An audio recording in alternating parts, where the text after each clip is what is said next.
Begin the current Daf, Mesechtes Gitin Daf Mem Hey, begin 6 lines down at the top of the Amud. We were just finishing off the last piece from the previous Gemara, but we'll be continuing on this theme regarding the halacha of the previous Mishnah, which was one of the Tikkun Olam, one of the remedies of the world, which we're going through a whole series of different Mishnayos of Tikkun Olam, which because it relates to the Masechta of Gitin, which regarding, we have Tikkun Olam that we said that we do specifically for Gitin, so we got into other Mishnayos that talk about that theme, and one of them was that you're not allowed to sell the Eved to Chutzlars, because we got into the halachas of Eved, Chatzi Eved, Chatzi B'cher, and regarding Tikkun Olam over there, so we got into discussion about freeing a slave, and regarding one of those that you have to free a slave is if you sell them to Chutzlars. So on that, Rabbi Yosef had said, there was two teachings that he heard in the name of Shmuel, that you're doing it, but it's Hadri Zvini or Loi Hadri Zvini when you're going to sell in the Yovel year itself, where it goes right back, and you sell the Eved to Chutzlars, it also goes right back. Question is, does the money go back to the buyer? Does the buyer lose the money? So Rabbi Yosef had said we could prove it from the wording of the Brisa that when you sell the Eved to Chutzlars to another year, he goes free. And Rabbi Shloimy, that the second master has to free him. Obviously, he acquired it, and then he has to go ahead and give him back. So it's like his loss. So he doesn't get the money back. That's what the Gemara is just going to finish off on that piece. Today's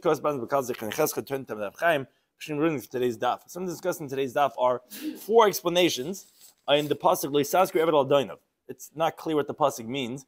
The word Saskir, like Sagar, is closed up, is encircled, is confined. Don't confine the slave to his master. What does that mean? The Gemara will have 4 explanations, obviously relating to our sugya. Then the next Mishnah will continue with Tikkun Olam. Of you cannot redeem captives more than the monetary value. You can't, if they're going to ask for a few $1 million for this person, you're not allowed to redeem him. Neither are you allowed to have them escape for reasons that the Gemara will explain what the problem with that is. And the next Mishnah is you cannot, if the non-Jews have taken Jewish artifacts, you cannot pay for an exorbitant amount of money for those items. The related discussion regarding that halacha of the Sefer Torah of Stam is that if a Sefer Torah sheksavim min, if a heretic wrote the Sefer Torah, you actually burn it. Yeah, with Hashem's name, everything, you burn it. If a non-Jew writes it, it's yiganis, you actually put it away, you hide it. And if you find it, obviously if a Jew writes it, you keep it. If you find it in the hand of a heretic, so you don't know exactly, then you don't burn it. You don't know if he wrote it, then yiganis.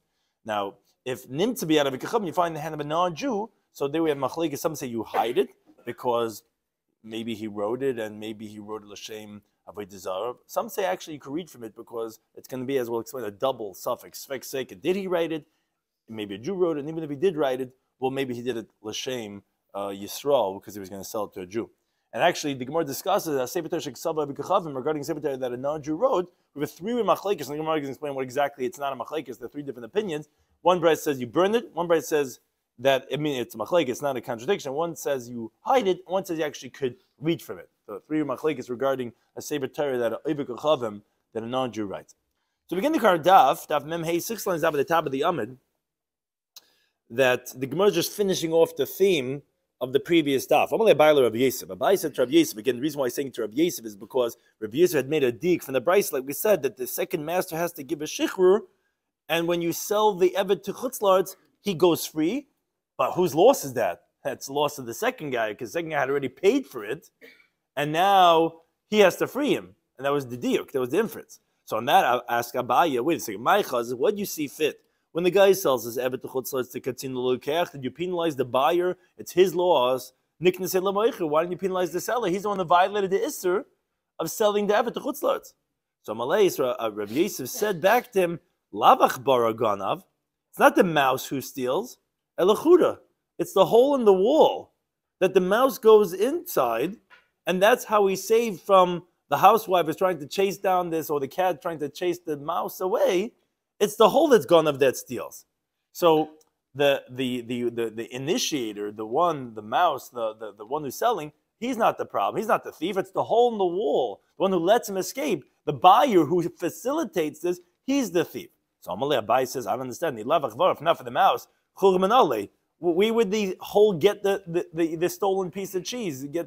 What does that have to do with the hole? It's the mouse that's doing it. So Matt says, Rabbi Yosef, you're right. He said, but he says a different spot. Mistaba logic would be the heichad ikei surah. where the prohibition is, which right now, where is the slave? He's in the hand of the buyer. Hasam Katin, and that's what we're going to penalize. You're right, really, the mouse and the hole are really fait accompli. They're both in hand. But Lamaisa, if we're going to penalize, it's Bashehu Sham, it's the Kasha Nimtze Kain Haya, wherever we find it, that's what we're going to say. And Lamaisa, we caught you holding the bag, and you're going to be the one who takes the loss. Now, going back to the Allah of our Mishnah, continuing this theme, like we said, if someone sells a slave to a non-Jew, he goes out free. So says the Gemara, Hu Avda, there was a certain slave, the Arak michutz la'aretz la'aretz. He ran away from chutz la'aretz to Eretz Yisrael. He got on the El Al flight with the Nefesh B'Nefesh. He sneaks on, and some guy lets him on, and he goes up to Eretz Yisrael. So Azlamada Abasre, so his master comes after him to force him to get him back home. So Asa came to the Rabbi, came from the Rabbi. So Amalei Rabbi said to him like this: Nichtav loch shtari adame. He'll write for you a document on his monetary value, and he'll pay you back his value. But because like Gitin Daf, or write him a document of emancipation, let him go free. Viloy, if you're not going to do this, mafkan aleim minach. I'm going to take him away from you. How am I going to take him away from you? Halachically.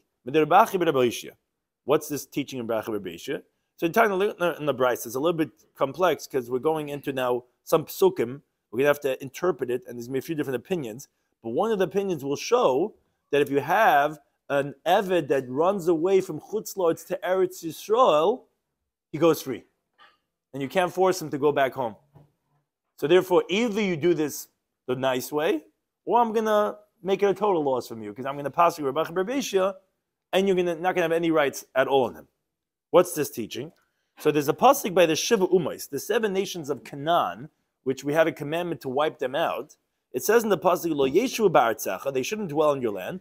Hashem says, because maybe they're going to cause you to sin to me, etc., etc. You're going to serve their gods. They shouldn't be a stumbling block for you. Get rid of them. Okay. Says the Bryce like this. Yachal, you would think that it's talking about a non-Jew. But the pasuk told me, even if the non-Jew accepted upon himself not to worship idolatry. No, that's not what it's talking about. Because Tamar, it says a pasuk in Devarim. So that was a pasuk in Shemais. It says a pasuk in Devarim. That's what's like a little confusing. So that's a pasuk by the Shiva Umais. Can't let them stay there. But it says a pasuk in Devarim. Don't confine a servant to his master. What does that mean? It's darshaning that don't take them out from amongst you to return them to their idolatry. Meaning, keep them inside Eretz Yisrael. Meaning, who are we telling you cannot stay over there? Are those who worship idolatry, because that's what the pasuk says. You're going to worship their gods. Get rid of them. Don't let them stay amongst you. So the Bryce is saying, oh, you would have thought that's even if they don't worship idolatry. No, because look at the pasuk in the Devarim. It says, don't confine the slave to his adon, to his lord. Meaning, don't take him back to his adon, to his avodah zarah. That he saves himself, or he removes himself from his master to be amongst you. So my takanase. So what's his remedy? So that's what the pasuk says afterwards. No, with you he should stay amongst your midst. So according to the first interpretation of the Gemara of the Brisa, the pasuk of Leisazke Evad is referring to one of the Shiva Umois that doesn't do avodah zarah. Keep him in Eretz Yisrael, because if you let him go, he's going to go back to his avodah zarah. We're going to send him out to. So that's the interpretation. What? If he's what? No, nothing with no Eved. Nothing with Eved. It's just referring to an idolater who came to Eretz Yisrael and accepted not to worship avodah zarah. What are you doing with it? Keep him in Eretz Yisrael. What am I supposed to do? What kind of action? No, just don't kick him out of Eretz Yisrael. Just don't kick him out. Yeah. So that that's what I'm saying. It's a very different interpretation than most of them interpreted. Most of them interpreted it's talking about an Eved. According to the first interpretation, it's nothing to do with an Eved, and the Adon here is his deity, is his avodah zarah. Is like, just don't kick him out of Eretz Yisrael. Yeah. So it says keep him here. Okay, that's one interpretation. But Rabbi Shloimy finds this difficult as interpretation, which each one's going to find the other one difficult. Is going to lead us to 4 interpretations. Hi, this that you're reading it, mi'im adoinav, from his master, mi'im aviv mi'boile. So our girsa actually says aviv. Some have the girsa that is brought on the side of the Gemara, elihav. Udun sounds like an eved mit the udun. It should have said from elihav, meaning from his get. I'm saying his avodah zarah. Why are you saying like adon? So Elam Rabbi Shloimy doesn't like this pshat. It's talking about a regular guy with his avodah zarah, and if he's not keeping there, it's all. So he says different pshat. Pshat number 2. We're talking about b'moicher avdei l'chutz la'aretz because the pasuk is talking about when you sell a slave to chutz la'aretz. This is where the pasuk is warning the courts that if a guy sells his eved, lo yaskirenu. What does it mean? Lo yaskirenu, lo saskir eved al adainav. It means don't lock up the eved to his new master, the lekeach, rather send him free.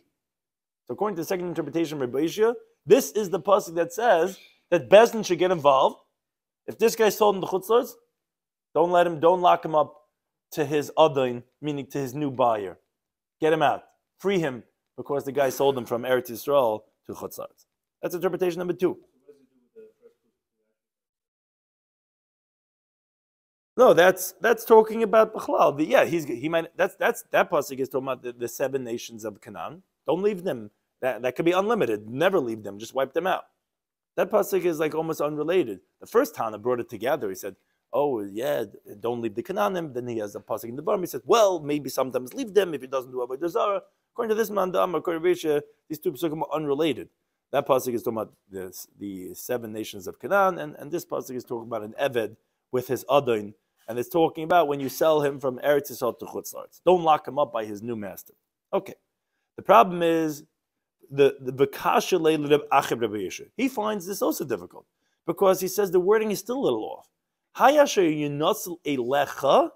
What's this that you're translating the pasuk that Yinotzel, that to you, Asher Yinotzel Me'imach Mibayle. Meaning, if it would say Me'imach, would make sense. Because you would translate it from Eretz Yisrael to take him out to Chutz La'aretz, because Rashi says the word Yinotzel is like we find the pasuk in Bereshis, Asher Hitzel Elihim Me'ovinu, which basically means to say to separate. So you could understand Asher Yinotzel Me'imach, that Lo Yisas Gebel Al Doinav, don't lock up this eved to his new master. Asher Yinotzel Me'imach, from you.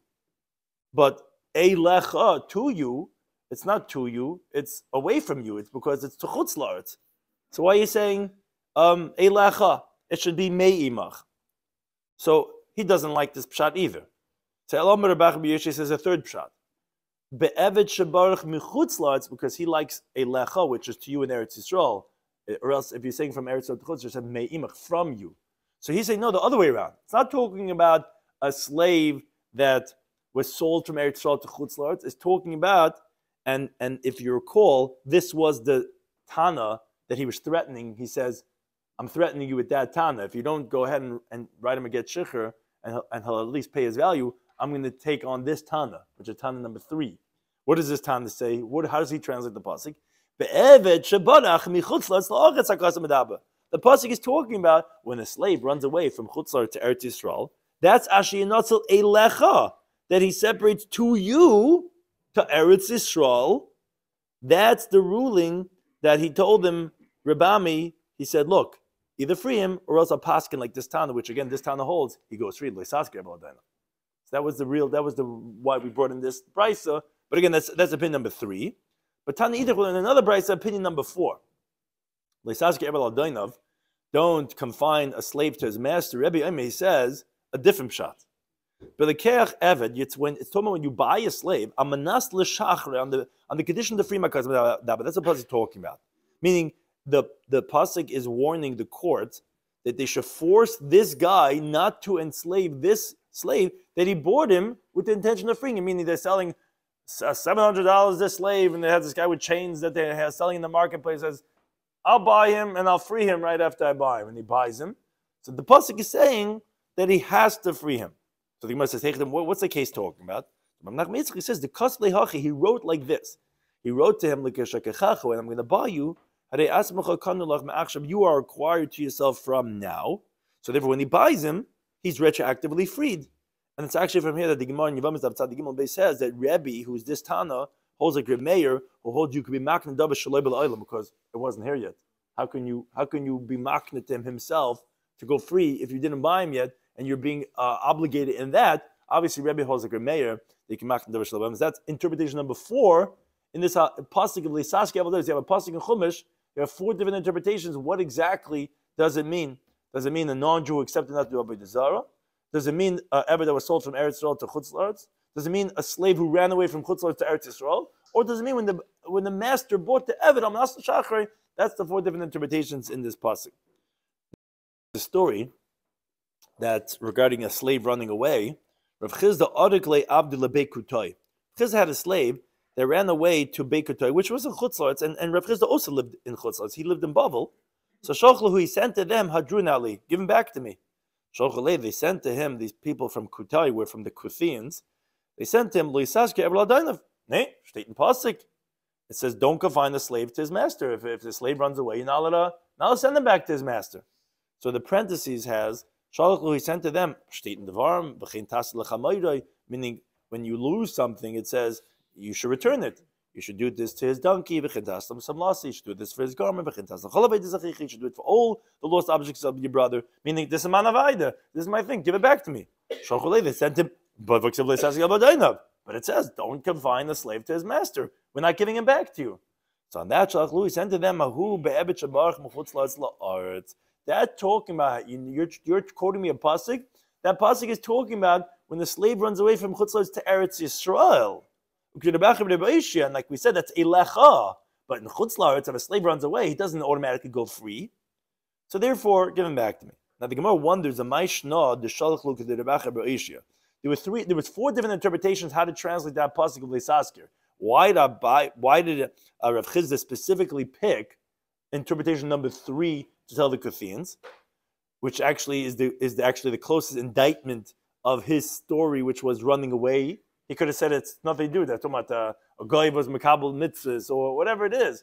So it says Mishum the mashmul kroi, because the simple translation of the pasuk sounds more like the interpretation of Rabbi Shloimy, because that's what it says. It's like saying about don't confine a slave to his master that ran away to you from his master. It sounds like his interpretation, the most from all the 4. And as Rashi explains, the Kuthians, they don't listen to the Chachamim. They don't say drushes. They say read the verse, and the verse says don't do this, and therefore they were the most literal. So he picked interpretation number 3, which is the most closest to literal translation, and that's why he told them that. And he didn't send them, like, let's say according to Rebbe, that it's because it's only if you buy a slave. I'm not so shachar. Another story the Gemara brings, Abaye irkis leichamr beikutai. Once we're talking about losing stuff and regarding this place Beikutai, so Abaya lost a donkey in Beikutai. So Shochlu, he sent to them, Shadruli, send it back to me. They found his donkey. So Shochlu, they sent him Shalach Simona, send a sign.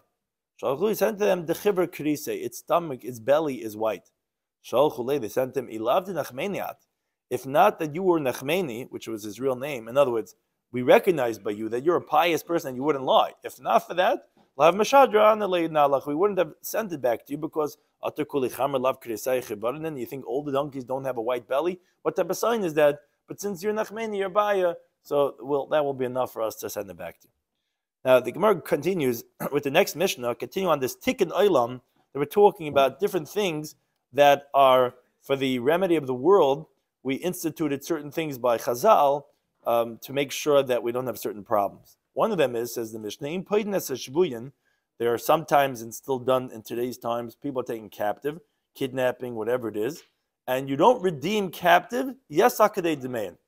So if let's say there's a certain value that a person has, you can't, when they're asking for an exorbitant amount of money, you're not allowed to redeem them more than that, and this is still done today, this practice, and they tikkun ha'olam, because as we'll see in the Gemara, obviously, if you're going to pay out whatever it is they ask for, I think that maybe even the Israeli government, I'm trying to remember who has such policies, they will not give in to those demands, because obviously what that could create, the situation, it'd be terrible for the communities, and therefore you can't redeem them more than what their value is.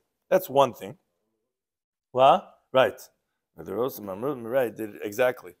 And we also don't help the captives escape, which that's a tricky one. They tikkun ha'olam. Also, that's tikkun ha'olam, as we explained. What's the tikkun ha'olam over there? He says a slightly different pshat, takanas hashvuyim, because the remedy of the remaining captives, as the Gemara is going to explain, for them we don't let some of the captives escape. So the Gemara explains the following question to clarify. Hi, tikkun ha'olam. This that you said that you don't redeem the captives more than their value. You said it's because tikkun ha'olam. What's the tikkun ha'olam? Mishum duchka d'tziburuhu, because it's pressing on the community, meaning we can't push a community because it's going to bring them to poverty because of these captives, meaning they're asking from the community $5 billion for this 4 people that were taken captive. And we're not letting them out. We're not going to let them until that's paid up. So what's the community going to do? It's going to decimate the community. So is that the tikkun ha'olam? Or maybe it's actually for a future problem. It's not so much right now. It's that we don't want the non-Jews to give up their lives, and to get more people because they can fetch such a high price. So it's not really for now. It's that, oh, look how lucrative it is to kidnap Jewish people because they'll pay whatever we ask for. So it's actually going to be a problem of tikkun ha'olam because of what it's going to end up causing. Now, the nafkamin, as the Gemara is going to explain, will be, let's say there's a wealthy father or some relative who wants to redeem no matter what the price is. And it's not going to fall onto the community. That's a nafkamin between the two different pshatim.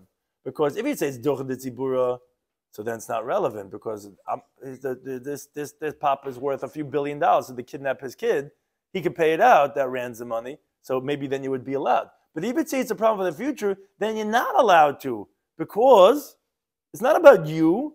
It's about what's going to cause in the future, because guess what? They're going to start looking up all the wealthy Jewish guys and say, who could I kidnap? So then you wouldn't be allowed to do that. So that's the Gemara's question. Now, interestingly, Taisus actually brings that there's a brisa in Ksubas Daf Nun Beis that a woman was taken captive, and they requested up until 10 times the value. Says the Gemara, the first time you could redeem. So Taisus wondered, why could you redeem a person's wife up until 10 times her value if it's going to cause people to do this? Says Taisus, a very interesting shot. Says a wife is different because ishta is kegufay, more than, let's say, as we're going to bring right now regarding a daughter. And on a person's own self, they never were masakin that you can't give whatever money you have to save your own self, which is fascinating. I mean, although we're having a discussion that you shouldn't be allowed to redeem and ransom people, but for your own self, the person will do whatever it takes for him to get out.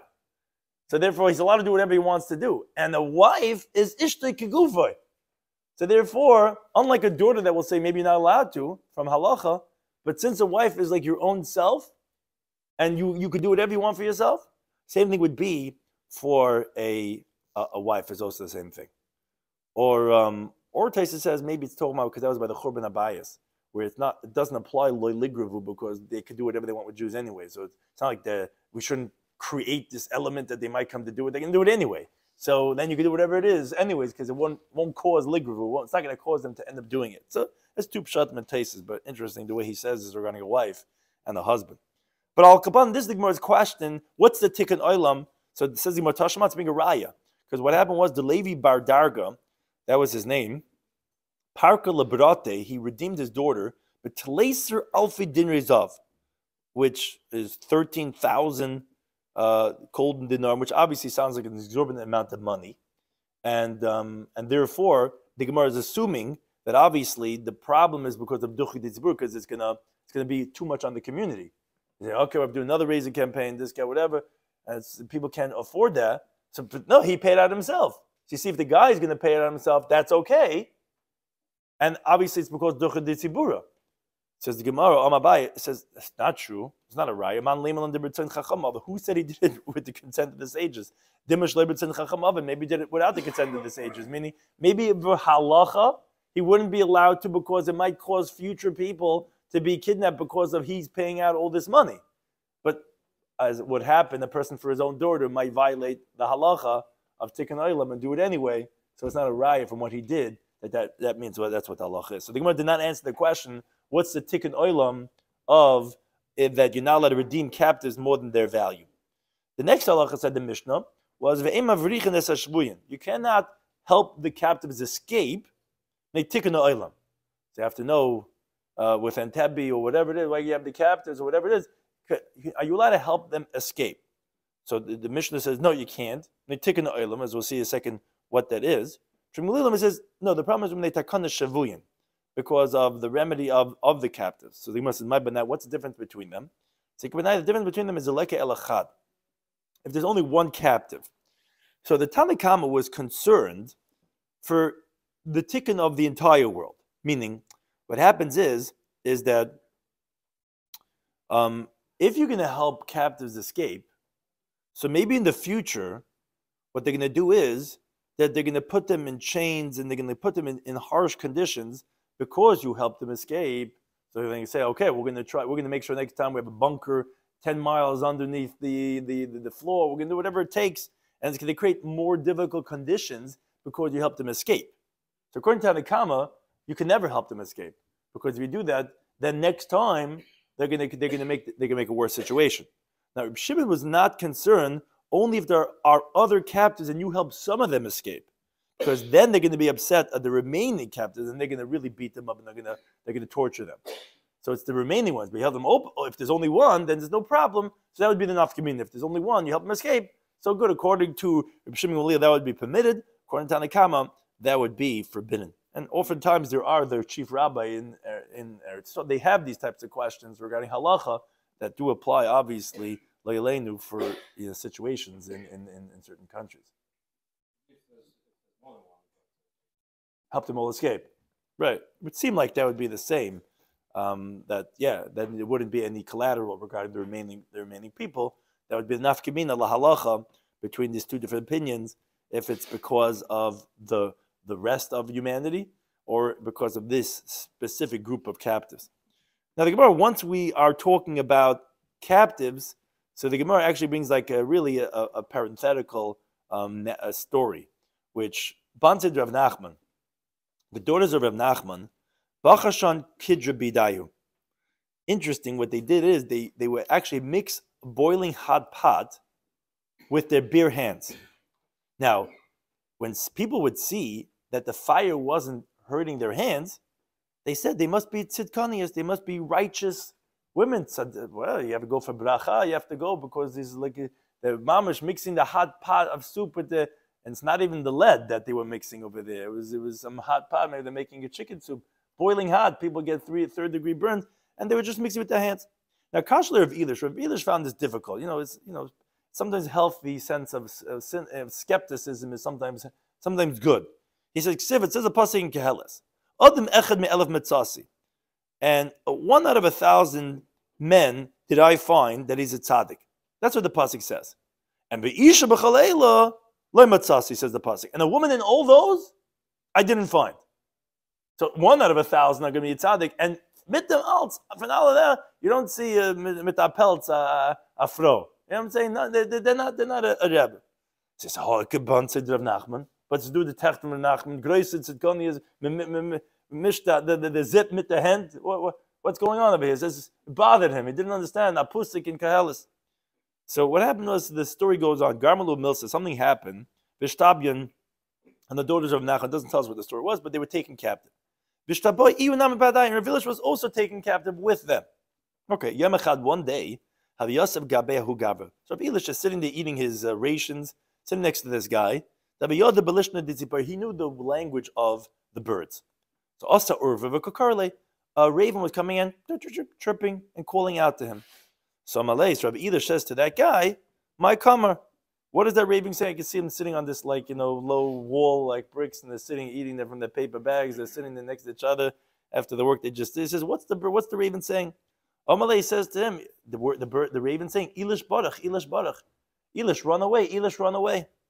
So he says, nah, Urdva Shikruhu. Ravens are liars. And you don't rely on them. As we know the famous story by Noach, that he sent out the raven and he didn't trust the raven. And we don't rely on ravens. In the meantime, a dove came and was calling out. So Elish said to my comer, what is it saying? Amalei says, Elish barach, Elish run away, Elish run away. So Amalei says, Knesset Yisrael kiyonim misalia. The Jewish people are compared to a dove, like it says a pasuk in Shir Hashim, Yoinosi Tamasi. Hashem says regarding the Jewish people, my complete, my dove.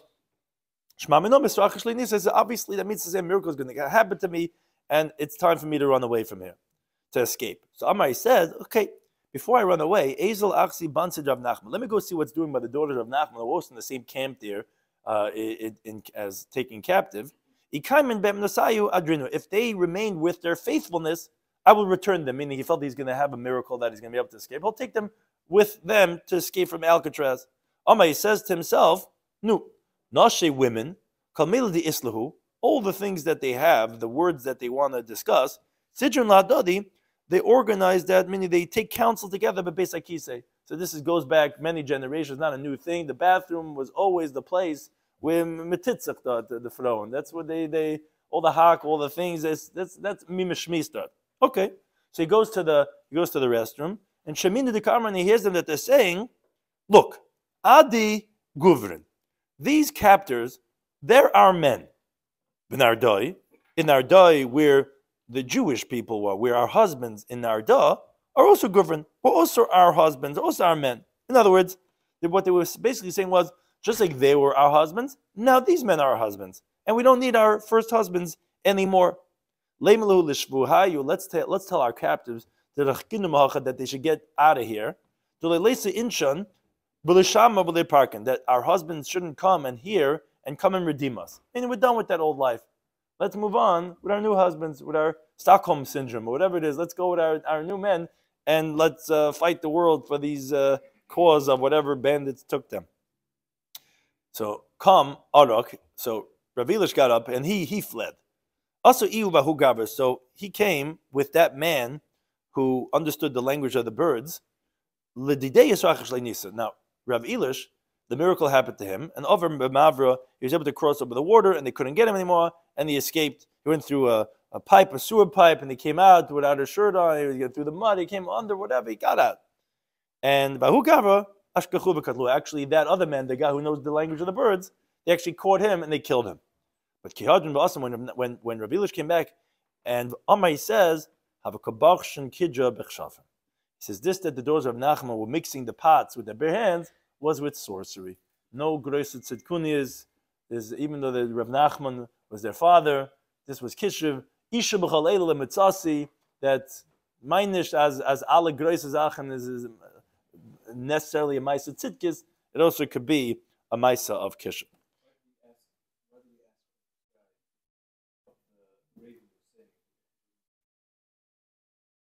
Good shayla. No, he says that. Yeah, no. So why do you ask the Oyev? Why do you ask him what the Oyev is saying? Maybe he's just saying something interesting. It's a good question. Meaning, why? What do you want to know if you're not going to rely on him? What's flex to shine? What do you want to hear? Okay. The next Mishnah continues again with this Tikkun Olam. Another Tikkun Olam. It says the Mishnah,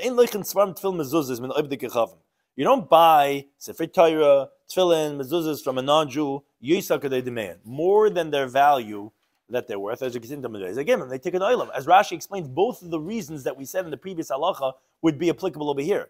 Either because duch de tzibur, because it's going to be too hard on the community to try to redeem the Sefer Torah, or because it's going to cause them to, next time there's another break-in in another shul, another Sefer Torah, another thing, because, the Jews are paying for it, they want to get their Sefer Torah back, so it's just going to actually cause them, if you don't pay, what are they going to do with a Sefer Torah already, right? So, for its value, fine, but more than that, don't, because it's either because it's going to cause them in the future, because right now it's going to be too hard on the community. Now, the Gemara, however, makes a diik, which gets us into an interesting conversation. The whole conversation is going to be based on the diik that the Gemara is going to make. Omalei Rabudula Ravashi.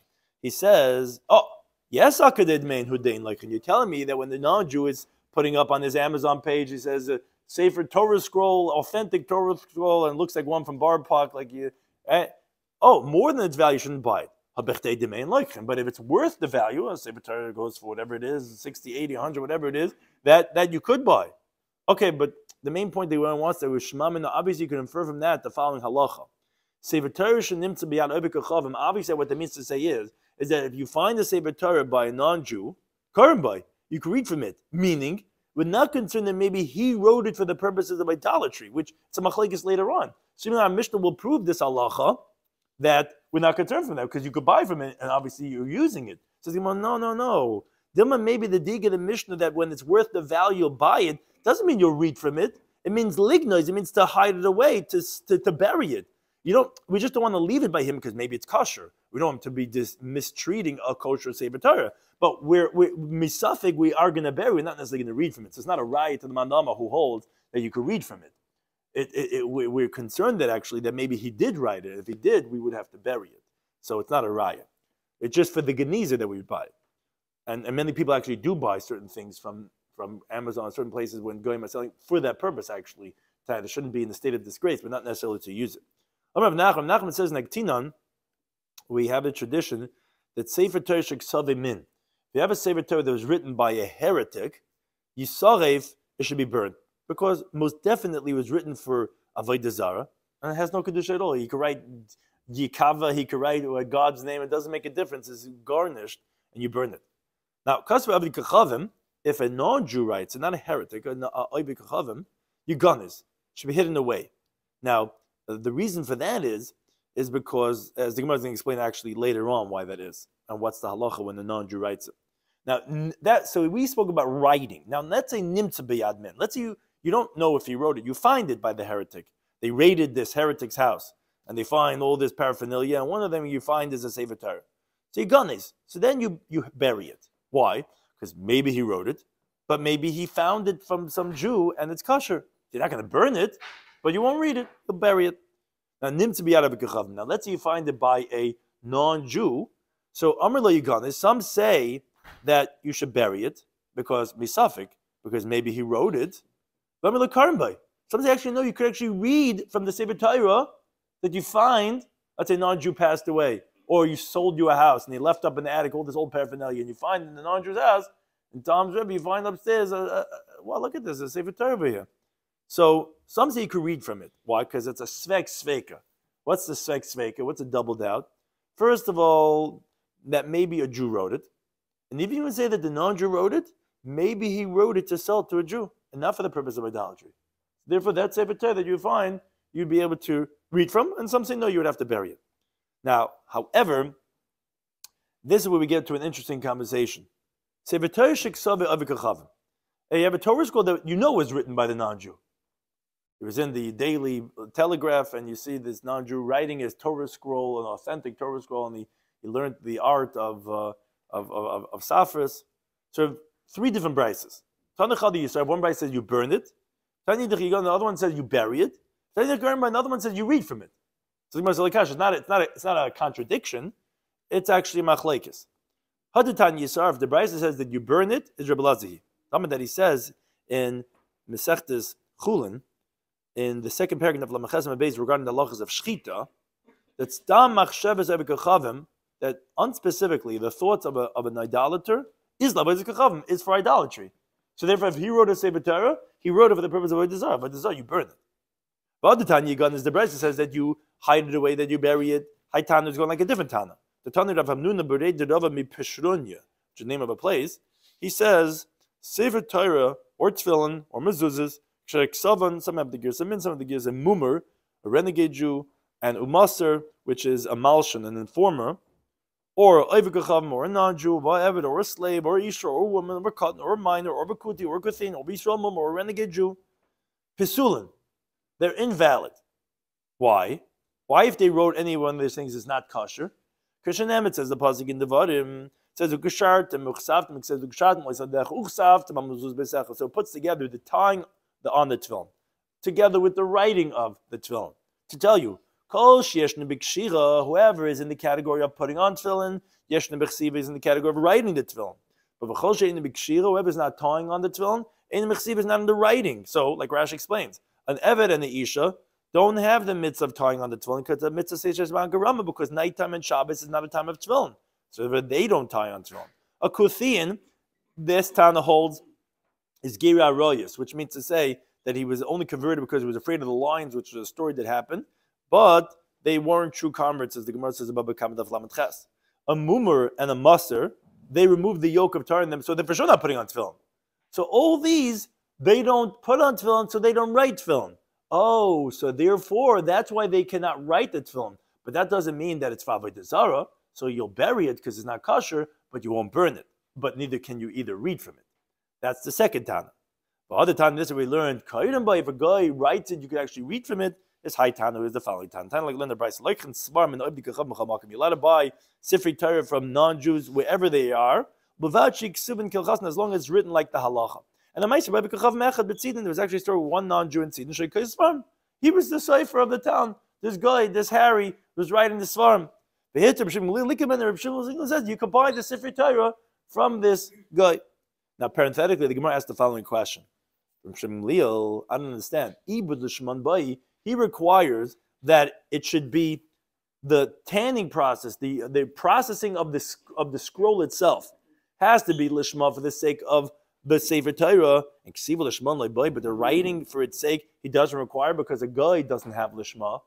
So it's so interesting. The writing of the Torah, you tell me, doesn't have to be lishma, but the processing of the parchment does have to be, because the time learned a brisa, which talks about some other halacha, says tzipon. If let's say you cover the tefillin with zav, with gold, you want to show shine the tefillin, a golden a rebbesh tefillin with gold, cover it with gold. Or you should tell Elaine or payment to let's say you cover over with the skin of a non-kosher animal. So either one of those is going to be psulais, because the pasuk says in Shemais Gimel it has to be beficha, has to be something that you're permitted to eat, which is neither gold nor non-kosher animal. It has to be like the skin of a cow, which is what we use. Now, let's say use the skin of a kosher animal. It's valid. Says the Tanakama, even if you didn't process it for the sake of tefillin, it's okay. You could use any piece of leather. But Rabbi Shloimy Schwartzberg says no. Even the skin of a kosher animal is going to be invalid. So I don't understand. You're telling me that the processing of the leather has to be done for the sake of tefillin, of a Sefer Torah, but the writing could be done by a non-Jew. Even the writing doesn't have to be lishma. A guy, we assume a guy doesn't have lishma. Because even when you have a yid over him, he's still we say adai did nafshi, but he does it for himself. So he doesn't have lishma. So how you letting him go? You tell me you could even read from it? Oh, we see if he's doing the halacha. But lishman is in his headspace. So his headspace, we don't know. Yeah, no, but you could say that he's having in mind what the yid zuked him. No, if the yid's telling. But what he says, it's not applicable by Lishma. He doesn't have the mitzvah. No, but you don't have to have the mitzvah. What's Lishma? Mitzvah. Yeah, but he doesn't have to have it for himself. He says, I'm doing for your mitzvah. That's what the Gemara always says. But the guy does it for himself. So Rabbi Shloimy says, you're right. We're not talking about an Amala guy. We're talking about Beger Shechaz L'Surei. We're talking about and that's the story there in Sidon, where Shmuel had people would buy from this guy. He wasn't a guy. As the Megayer giving, he became a Jew. Then he went back to his old ways. He took off the yarmulke. He's back a guy. But he knows that it needs to be done lishman. He knows how to do it. He's giving a yid. So he's asking chulent of Shabbos, you know? So he's the one that, so he must, I don't understand. L'surei went back to his bad ways. Kosh can never min. What do you mean he's a heretic? You should burn it. It's the other extreme. Forget about reading from that Sefer Torah and Shabbos. Those animals, we should burn that. Says no, Amr Abash is shechazet l'surei mishum yira. Interesting case that he was afraid for his life, which means say the goyim were going to kill him because the traitor, you became a Jew. So he went back to being a non-Jew. He went back to the church. He went back to whatever it is because he was afraid for his life, for his family, whatever this and that. So, but be'emes, so he's not a min, and he knows lishman, but we still could call him a guy to say that was the one that you could buy from and read from. So it's an interesting, very interesting case to think about. But Al Capone, we resolved all the three brises like these three different Tanoim.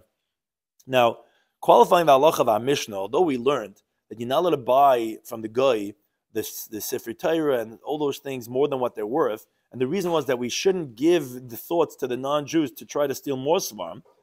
But what the Gemara is saying is, talking about in the brisa, but a small amount more you could do.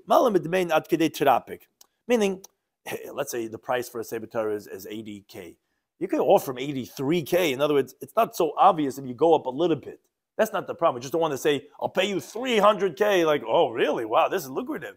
That we should not supposed to do. But a little bit more you could do. It says, my taripik. What does that mean? It's istiria, which it's a Sela Medina. There was the provincial Sela, which was an eighth of a Tsuri Sela, which is a half a dinner, as the Gemara explains. So it's a very little amount. Now, however, the Gemara tells us the opposite is also not okay. There was a certain Arab, the Aisi Chaisa, he brought a small sack, the tefilli, of tefillin. So he went maybe he went to Golan, he went to Galilee, he went somewhere and he stole from, who knows, some Moshav. He went over there in the night and he has a whole sack of tefillin. He came from Abai. Amalei says, Yahavis li reish reish. So Abai said to him, would you give me for every pair, for the head tefillin and the arm tefillin, betamri for a date? So he's telling him, for each pair, will you give me? I'll give you a date for each pair. So Mal Yazir, the Arab, got so angry that Shaklish Desinu Benari took the whole sack and threw it into the river. Some Abai says, I shouldn't have been so degrading to him, meaning can't give him a low ball. I can't give you $1 for for each pair of tefillin. You can't go too low either, meaning don't go too high because it causes them this what's called the window of tolerance. You know what I'm saying? Don't go too high because they're going to say, oh yeah, let's start stealing all the Jews' tefillin. But don't give him 20 cents because he's going to say, and it'll just burn the tefillin or else than that. So can't go too much in either extreme. Oh, Ishmaelis, yeah, Arab woman. Oh, maybe that's very significant. Who knows? We'll start the next Mishnah, which is the same theme of the Tikkun Olam. Hamaitzis ishta mishum shemra. If someone divorces his wife because of some bad name, meaning some rumors are going around that she was mezana, that his wife had committed adultery. So if that's why he removed her, lo yachzer, he's not allowed to remarry her. Mishum neder, let's say he removed her because she took a vow. And he says, I don't want a woman that takes vows. He's stuck with such a situation. If that's why he divorced her, lo yachzer, he's not allowed to remarry her. Even if it turns out that the rumors were false, or a chacham was mater her neder. So it's a little bit complex. That's where we'll leave off for tomorrow. It's just interesting to get started. Is that machlekes amiram? What's the reason for this halacha? Some want to say it's because of kilkula, meaning what's going to happen is that when she gets remarried to someone else, he's going to say, "Oh, I didn't know. I thought these rumors were true." And or let's say the case of a neder. I didn't know. I thought that maybe I'm stuck. I don't know if Chacham is going to be able to remount to this neder. I would never have divorced you had I known this. Oh, comes out the get is bottle because of mekach toys, and now her children from the second marriage are mamzerim. So I said, no. You can't. If these are the reasons why you're divorcing her, you cannot remarry her. That's how some explain. Some explain a very different reasoning. It's because of a knas. To the contrary, we don't want the Jewish women to be breached in the areas of immorality or of taking vows. So we say, if that's why your husband divorced you, you can't get remarried. So it's a little bit very different interpretation of what is the reasoning why you're not allowed to get remarried. We'll continue tomorrow, the Mishnah of this halacha, but those are the two main reasons that we'll see. Thank you to anytime for hosting us.